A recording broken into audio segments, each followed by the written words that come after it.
Hi friends, welcome back. तो next video देखते हैं यार। ठीक है। इस वीडियो में भी हम दो क्वेश्चंस लेंगे। ठीक है। प्रीवियस वीडियो का ये फिर एक्सटेंडेड पार्ट है। चलो इसमें भी एक दो क्वेश्चंस देखते हैं अच्छे।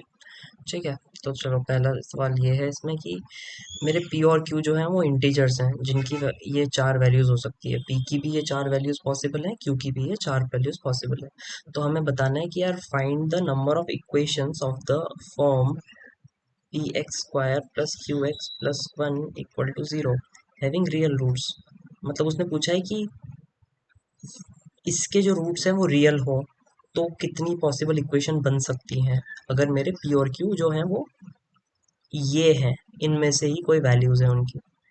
ठीक है। तो आई होप सवाल क्लियर होगा आपको। चलो इसको सॉल्व करने की कोशिश करते हैं।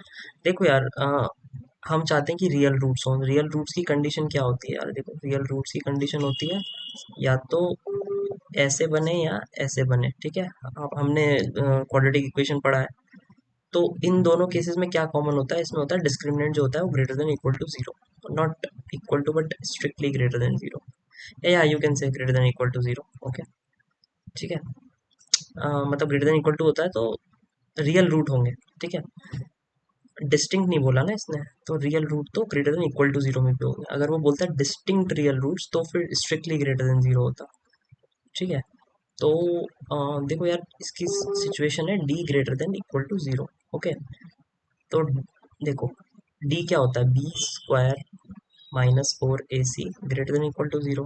उसमें बी क्या है? Q square. ठीक है। Minus four P greater than equal to zero, मतलब Q square greater than equal to four P. ठीक है। ये मेरी रिलेशन बना। ठीक है। ये मेरा रिलेशन बना तो मतलब ये चीज़ सेटिस्फाई करनी चाहिए। ठीक है, तब मेरे रियल रूट्स होंगे। अब देखो कितनी पॉसिबल कॉम्बिनेशन है जिससे ये सेटिस्फाई कर रहा है। देखो, अगर मेरा पी वन है, ठीक है, पी वन है तो क्यू क्या क्या हो सकता है? देखो, पी वन है तो क्यू मेरा हो सकता है टू भी हो सकता है, थ्री भी हो सकता है, फोर भी हो सकता है। क्यों? क्योंकि पी वन है अगर, तो मेरा क्यू स्क्वायर जो है वो चार से बड़ा या बराबर होना चाहिए। तो मतलब टू का स्क्वायर भी चार से बड़ा या बराबर होता है, थ्री का स्क्वायर भी चार से बड़ा या बराबर होता है। ठीक है। और फोर का स्क्वायर भी चार से बड़ा या बराबर होता है। अगर पी मेरा टू हुआ तो क्यू स्क्वायर मेरा आठ से बड़ा होना चाहिए। इसका मतलब मेरा क्यू क्या क्या हो सकता है? मेरा क्यू थ्री हो सकता है और फोर हो सकता है। मेरा क्यू टू नहीं हो सकता क्योंकि टू अगर क्यू है तो ये तो चार ही होगा, टू स्क्वायर तो। बट हमें तो चाहते हैं कि हमारा आठ से बड़ा है क्यू स्क्वायर। ठीक है, सेकंड केस में जब पी को हमने टू लिया। ठीक है। तो इसलिए ये दो पॉसिबल है। अब पी देखो थ्री होता है तो फिर क्या क्या हो सकता है? पी थ्री है मतलब Q square should be greater than twelve, greater than equal to twelve. तो इस केस में सिर्फ फोर ही पॉसिबल है। ठीक है। क्यू स्क्वायर मेरा क्यू फोर ही हो सकता है क्योंकि उसका स्क्वायर ये होगा। ठीक है।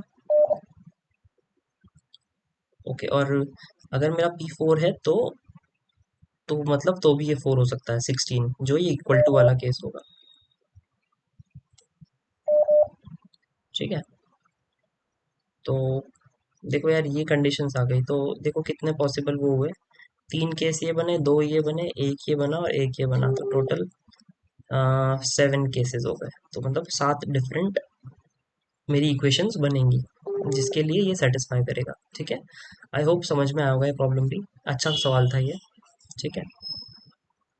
एक बार फिर से रिव्यू कर लेना इसको। और फिर से देखते हैं। देखो यार, एक प्रॉब्लम और देखते हैं। ठीक है। इसने बोला है कि कितने तरीके हैं जिससे, देखो एक चेस बोर्ड बना लेते हैं सबसे पहले हम। चेस बोर्ड का प्रॉब्लम है ये। चेस बोर्ड की प्रॉब्लम्स अच्छे होते हैं। देखो मैं पूरा तो ड्रॉ नहीं करूंगा। ठीक है, एक इंट्यूशन दे दूंगा आपको। ठीक है।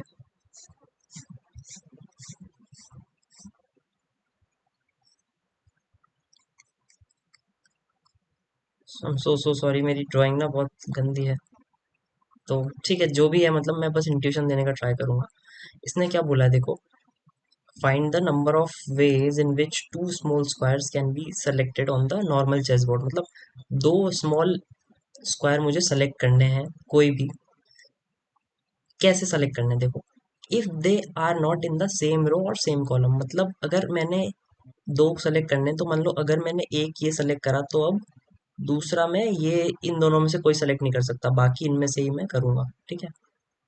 तो ये मेरी कंडीशन है। तो देखो कितने कर सकते हैं, देखो पहला इसके लिए दो दो स्क्वायर सेलेक्ट करने हैं, तो पहला स्क्वायर तो मेरे पास सेलेक्ट करने के कितने तरीके हैं, 64 तरीके हैं भाई, ठीक है। 64 तरीकों से तो मैंने इनमें से कोई सा भी सेलेक्ट कर लिया, लेट्स से ये कर लिया, कोई भी कर लो। अगर ये सेलेक्ट करा, तो अब दूसरा मैं कितने तरीकों से कर सकता हूँ, देखो दूसरे में अब ये ऑप्शन गए और ये ऑप्शन गए, क्योंकि सेम रो और सेम कॉलम में से नहीं कर सकते हम। तो बचे कितने यार, देखो टोटल थे 64, तो 8 यहाँ से गए और 7 यहाँ से गए, मतलब आप 8 और 8 मत कर देना, क्योंकि ये तो कॉमन है ना, ये रो में भी कॉमन है, कॉलम में भी, तो मतलब टोटल यहाँ से 15 स्क्वायर नहीं होंगे सेलेक्ट नेक्स्ट टाइम में। तो ये दूसरी टाइम में मतलब 49, पहला स्क्वायर सेलेक्ट करने की ये प्रोबेबिलिटी है और दूसरा स्क्वायर सेलेक्ट करने की ये है, ये नंबर ऑफ वेज है, तो टोटल कितने हो गए 64 इंटू 49। लेकिन इसमें एक गड़बड़ है, वो क्या है कि लेट्स से पहली बार अगर मैंने ये सेलेक्ट करा और दूसरी बार मैंने ये करा, तो एक केस ऐसा भी आएगा कि मैं पहली बार इसको कर रहा हूँ, दूसरी बार इसको कर रहा हूँ, पर वो दोनों कॉम्बिनेशन सेम होंगे ना बेसिकली, मतलब हो तो ये दोनों ही रहे ना दो केस में, तो इसमें एक्चुअली डबल केसेस आ गए, तो इसमें इसको मैं बाय 2 करूँगा, ठीक है। देखो मैं फिर से समझाता हूँ, लेट्स से पहली बार आपने ये स्क्वायर सेलेक्ट करा और दूसरी बार आपने ये स्क्वायर सेलेक्ट करा, ठीक है, एक केस तो ये बनेगा। पर इसमें एक बार ऐसा भी तो केस आएगा जब पहली बार आप इसको सेलेक्ट करोगे और दूसरी बार आप इसको करोगे, तो उन दोनों केसेस में स्क्वायर्स तो ये दो ही सेलेक्ट हुए ना, तो इसलिए ये रिडंडेंट केसेस है, मतलब इसमें आधे केसेस रिडंडेंट है, तो इसलिए मैं डिवाइड बाय 2 करूंगा, तो इसको करोगे तो आप आएगा 1568, ठीक है। तो ये मेरे नंबर ऑफ वेज हैं जो सवाल में पूछा था, ठीक है। जिस मतलब मैं दो स्मॉल स्क्वायर इतने तरीकों से सेलेक्ट कर सकता हूँ, ताकि मेरे दो वो मतलब ना तो सेम रो में हो और ना सेम कॉलम में हो, ठीक है। तो आई होप आपको समझ में आ होगा ये प्रॉब्लम भी, रिव्यू कर सकते हैं और कमेंट में बता सकते हैं कुछ डाउट होगा तो, ठीक है। I am so sorry for this diagram, ठीक है, इसके लिए sorry, but I will try to make more good diagrams in future, okay. तो इतना ही था यार इस वीडियो में, thank you very much for watching, मिलते हैं नेक्स्ट वीडियो में, ठीक है। Till then bye bye, take care, या थैंक यू।